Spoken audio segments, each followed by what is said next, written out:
Good morning, dear students. Today we are going to start with new chapter, directing, which is the fourth function of management.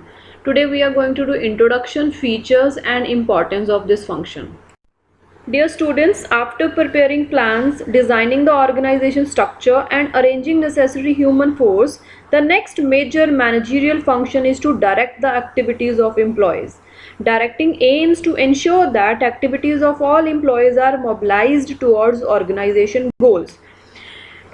Directing function is also known as action function because the real action starts now. Now is the time we are directing our employees what is expected from them. So in the ordinary sense, directing means giving instructions and guiding people in doing work.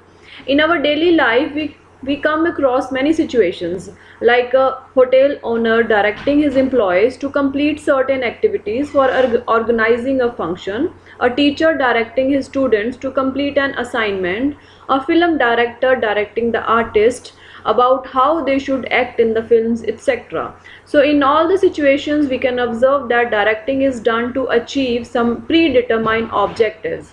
In the context of management of an organization, directing refers to the process of instructing, guiding, counseling, motivating and leading people in the organization to achieve its objectives. So that's why directing is known as action function of management. Elements of directing function has four elements, that is supervision, motivation, leadership and communication, which we will be discussing in this chapter in detail. These are the main characteristics of directing. Number one is directing initiate action. Initiate action means actually the action starts from here. That's why directing is known as action function of management. A manager performs all the functions, planning, organizing and staffing, but the actual work starts from this function. So while other functions prepare a setting for action, directing initiate action in the organization. Then number two is directing takes place at every level of management. Every manager from top executive to supervisor performs the function of directing. The directing takes place wherever superior and subordinate relation exist. I repeat, it exists where superior and subordinate relationship is there. Number three is directing is a continuous process. We have to keep telling our employees, we have to guide them throughout the process of the organizations.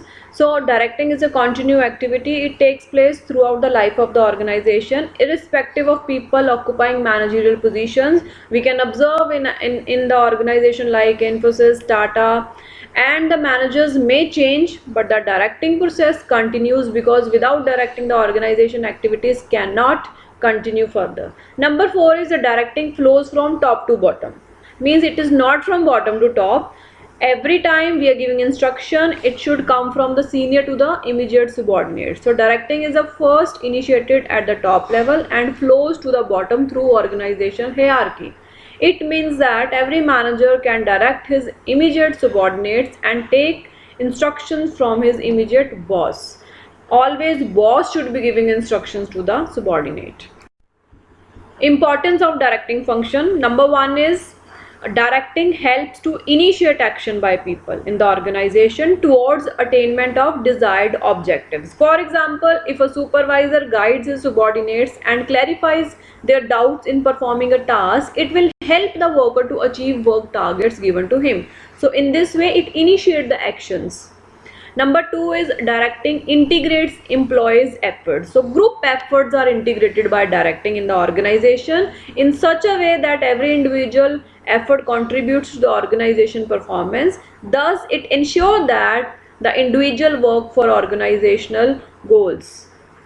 Number three, directing guides employees to fully realize their potential and capabilities by motivating and providing effective leadership. For example, an employee can perform better, but he is not aware of that. When we motivate, he will be giving his full potential to the organization. So a good leader can always identify the potential of his employees and motivate them to extract work up to their full potential.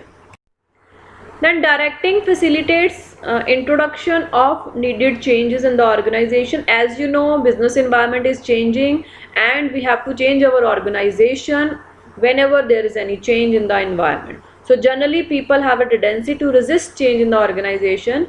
Effective directing through motivation, communication and leadership help to reduce such resistance and develop required cooperation in introducing changing in the organization. Means with the help of directing, we can guide, we can motivate our employees that this is a change and we have to change accordingly. So they will be cooperating with you then.